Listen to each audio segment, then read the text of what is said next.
ఉద్యోగాలని చెప్పి రాహుల్ గాంధీ డైలాగులు కొట్టిన అశోక్ నగర్ చౌరస్తాలో పెడతావా? తెలుసుకుందామా? రైతు మీదైనా నిరుద్యోగుల మీదైనా దేని మీదైనా సరే టాపిక్ నీ ఇష్టం, ప్లేస్ నీ ఇష్టం, డేట్ కూడా నీ ఇష్టం. చేతనైతే నువ్వు వస్తావా, నీ రాహుల్ గాంధీ వస్తాడా, ఎవరు వస్తారో రండి. తప్పకుండా మిమ్మల్ని గనక అక్కడ గణాంకాలతో సహా మీ తప్పులు బయటపెట్టకపోతే, మిమ్మల్ని మీ పరిపాలన యొక్క వైఫల్యాన్ని నగ్నంగా నిలబెట్టకపోతే అశోక్ నగర్ చౌరస్తాలో, వరంగల్ చౌరస్తాలో శాశ్వతంగా రాజకీయాల నుంచి తప్పుకుంటా. సవాల్కు సిద్ధమా? స్వీకరిస్తావా? అంటే ఒక్కటంటే ఒక్కటి చేయకుండా, రైతు డిక్లరేషన్లో ఒక్కటంటే ఒక్క మాట కూడా చేయకుండా ఇష్టం వచ్చిన మాటలు, ఇష్టం వచ్చిన డైలాగులు, చండాలపు మళ్ళీ కూతలు, కారు కూతలు. అందుకే నేను అనేది, ఛాలెంజ్ చేస్తే నిలబెట్టుకునే దమ్ముండాలి. రేవంత్ రెడ్డి గారికి ఏంటంటే అలవాటు, సవాల్ అంటాడు పారిపోతాడు. కొడంగల్లో 2 సార్లు చేసిండు, ఇప్పటికి 3 సార్లు. జిహెచ్ఎంసీలో మేము గెలిస్తే రాజకీయాల నుంచి తప్పుకుంటా అన్నాడు 2015లో. మేము గెలిచినాం, 99 కొట్టినాం, పారిపోయినాడు. కొడంగల్లో నేను ఓడిపోతే రాజకీయ సన్యాసం చేస్తాన్నాడు 2018లో. ఓడిపోయాడు, ఇంట్లో కూర్చున్నాడు. 3 నెలల్లోనే సిగ్గుదప్పి మళ్ళీ పార్లమెంట్లో నిలబడ్డాడు. మళ్ళీ ఈ మధ్యనే ఒకసారి అన్నాడు, రైతును రాజు చేసుకుని ఎవరో తెలుసుకుందాం రా, దమ్ముంటే రా నువ్వు ప్రెస్ క్లబ్కి అన్నాడు. నేను సరైన పోయి ప్రెస్ క్లబ్లో కూర్చుంటే నేను కళ్ళు కాంపౌండ్కు రాను అని ప్రెస్ మిత్రులను కూడా, మీ ప్రెస్ క్లబ్ను కూడా అవమానించే విధంగా దాని మీద కూడా మాట్లాడినాడు. ఇక ఇంకా చెప్పుకుంటే చాలా ఉంది, కానీ నేను మీ అందరితో చేస్తున్న ప్రార్థన ఒకటే. ఇవాళ రేవంత్ రెడ్డి గారి పరిపాలనలో ముఖ్యంగా ఈ మూర్ఖపు ముఖ్యమంత్రి గారి మాటలు వింటున్న రైతులు ఎవరైతున్నారో వారు బాధపడతా ఉన్నారు. ఎందుకంటే వారికి అర్థమైపోయింది ముఖ్యమంత్రి గారికి సభలు పెట్టడం, అది కూడా ఎకరానికి ఒక సభ, 1 ఎకరానికి రైతు బంధు ఇస్తే దానికి ఒక సభ, సభలు పెట్టడం, రోత మాటలు మాట్లాడడం, బూతులు తిట్టడం తప్ప ఆయనకి ఏమి చేత కాదని అర్థమైపోయింది. ఒకవైపు రైతులు ఏడుస్తున్నారు రోడ్ల మీద పడి, ఆ యూరియా యాప్ తీసేయండి నాయన, ఏమీ దౌర్భాగ్యం, మా దగ్గర కనెక్టివిటీ ఉండదు, స్మార్ట్ ఫోన్లు ఉండయి, ఆ యాప్ ఏంది, దాని లొల్లేందని నిజామాబాద్లో, కరీంనగర్లో రైతులు ధర్నాలు చేస్తున్నారు రోడ్ల మీద. కానీ ఉలుకు లేదు, పలుకు లేదు, కనీసం పట్టించుకునే నాదుడు లేదు.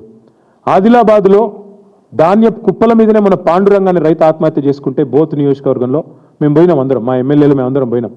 పోయి ఆ రైతు కుటుంబాన్ని పరామర్శించి ఓదార్చి వాళ్ళు కొంత సాయం చేసి, ధైర్యంగా ఉండండి, చచ్చిపోవద్దు, ఇంకో 2 నెలల్లో మళ్ళీ కేసీఆర్ ప్రభుత్వం వస్తుంది, మీరు భయపడకండి అని చెప్పి ధైర్యం చెప్పి రావాల్సిన పరిస్థితి. ధాన్యం కుప్పల మీదనే వాళ్ళ రైతులు ఆత్మహత్యలు చేసుకుంటే వాళ్ళ పట్టించుకున్న నాదుడు లేడు, పోయి పరామర్శించిన మంత్రి లేడు. మొన్నటిదాకా డైలాగులు కొట్టినాడు ఈయన, ఇదే రేవంత్ రెడ్డి గారు, పెద్ద తీస్మార్ ఖాన్ లాగా కేంద్రం మీద యుద్ధం చేస్తా, ఎట్లా కొనడో చూస్తా, అన్ని గింజలు కొనిపిస్తా చివరి గింజ దాకా అని పెద్ద తీస్మార్ ఖాన్ డైలాగులు కొట్టిండు. సడన్గా ఏమైందో మళ్ళీ ఇప్పుడు మోడీ ఎంత చెప్తే గంతే కొంటా, ఎన్ని గింజలు కొనమంటే గంతే కొంటా అని ఇప్పుడు బుడ్ర ఖాన్ మాటలు మాట్లాడుతున్నాడు. డైలాగులు ఒకసారి ఏమో తీస్మార్ ఖాన్ లాగా, ఇంకోసారి చేతల కాడికి వచ్చేసరికి మాత్రం బుడ్ర ఖాన్ లాగా తప్పించుకునే పరిస్థితి.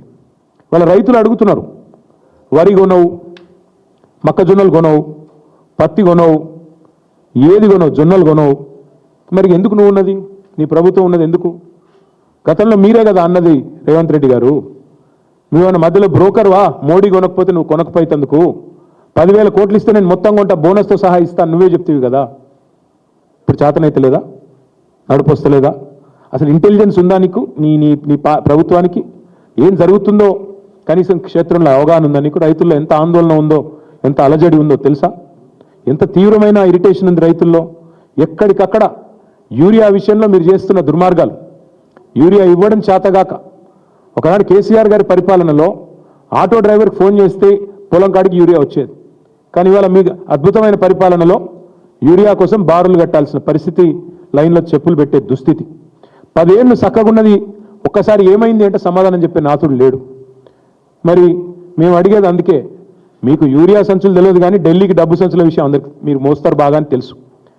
ఇంకా విచిత్రమైన విషయం, మేము ఆయనకు అప్పచెప్పింది ఒక అద్భుతమైన దివ్యమైన రాష్ట్రాన్ని అప్పచెప్పినాం. ఊరికే నేను ఇదేం మాటల్లో చెప్పట్లేదు. పర్ క్యాపిటల్లో నెంబర్ 1 తెలంగాణ. ఈరోజు కూడా 4,20,000 రూపాయలతో వీఆర్ నెంబర్ 1 ఇన్ ద కంట్రీ.